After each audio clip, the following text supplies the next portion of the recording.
المدير باس كل حاجة لحد ما خلاني فقدت السيطرة على أعصابي وسلمت له نفسي.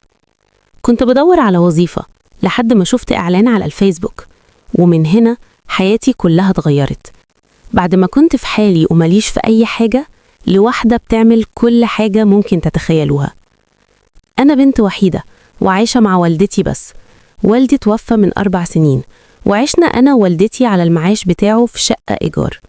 وطبعا من بعد وفاة بابا المصاريف والأسعار بقت تزيد علينا قوي، وكمان كنت محتاجة أجهز نفسي. وكنت ساعتها في آخر سنة في الكلية، وكنت مستنية أخلص السنة ديت وبعد كده أدور على أي شغل أو أي وظيفة علشان أقدر أحوش فلوس أشتري الجهاز بتاعي. المهم خلصت كلية التجارة وبدأت أدور على وظيفة محاسب، لأني بحب المحاسبة جدا وعاوزة أشتغل في نفس المجال بتاعي. لقيت إعلانات كتير جدا لشركات طالبين محاسبين حديثي التخرج، فأنا قدمت في كذا شركة وعملت مقابلات كتيرة. بس الصراحة المرتب بتاع الشركات ديت كان قليل قوي قوي، ده غير إن أماكن الشركات ديت كانت بعيدة قوي عن البيت. وطبعا أنا أي حاجة بعملها بروح أحكي لماما على طول، لأني ماليش غيرها، وكمان بتفكر معايا وبتقولي على الصح وعلى الغلط. لحد ما لقيت إعلان مطلوب سكرتيرة حسنة المظهر بمرتب 6000 جنيه. فأنا شفت المرتب وبصراحة ما كنتش مصدقة، واتمنيت إني آخد المرتب ده، وقلت مش مشكلة أكون سكرتيرة طالما مرتبها هيكون عالي كده. المهم رحت نقلت الرقم على تليفوني واتصلت، لقيت حد بيرد عليا. قلت له لو سمحت أنا شفت إعلان إنكم عاوزين سكرتيرة. قال لي تمام، انت عندك كام سنة؟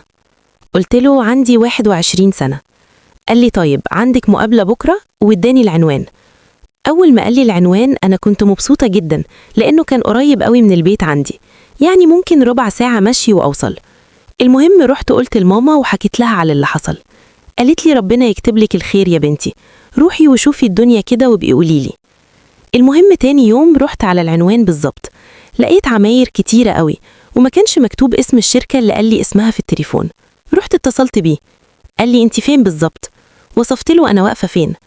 قال لي انت كده قدام العمارة، ادخلي واطلعي الدور الرابع. وصلت المكان واتصلت بيه، انا دلوقتي واقفة قدام الشقة، هو حضرتك مش موجود؟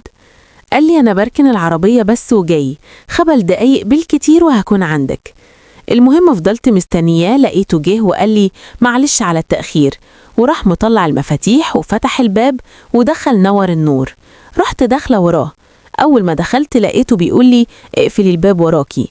فقلت له أقفل الباب؟ هو لازم يكون مقفول؟ قال لي هنسيبه مفتوح ليه؟ قلت له يعني عادي علشان لو حد جه أو كده. قال لي مفيش حد بيجي غير لما احنا نتصل بيه ونأكد عليه انه يجي الساعة كام، وساعتها نبقى نفتحه. وبعدين دي شقة سكنية ما ينفعش انها تكون مفتوحة، لو حد رخم من سكان العمارة وعرف وحب يأذينا هيعمل كده بسهولة، فعلشان كده بقفله أحسن. قلت له تمام فهمت. ودخلت وقفلت باب الشقة ورايا، وراح داخل أوضة تانية غير أوضة المكتب بتاعه، وقال لي ده المكتب بتاعك. المهم دخلت المكتب بتاعي، لقيت مكتب وعليه كمبيوتر، بصراحة عجبني وكنت مبسوطة جدا بيه. قال لي اقعدي كده ارتاحي وشوفي لو محتاجة أي حاجة ناقصاكي في المكتب قوليلي عليها. حسيته كده حد كويس جدا وفرحت إني شغالة معاه.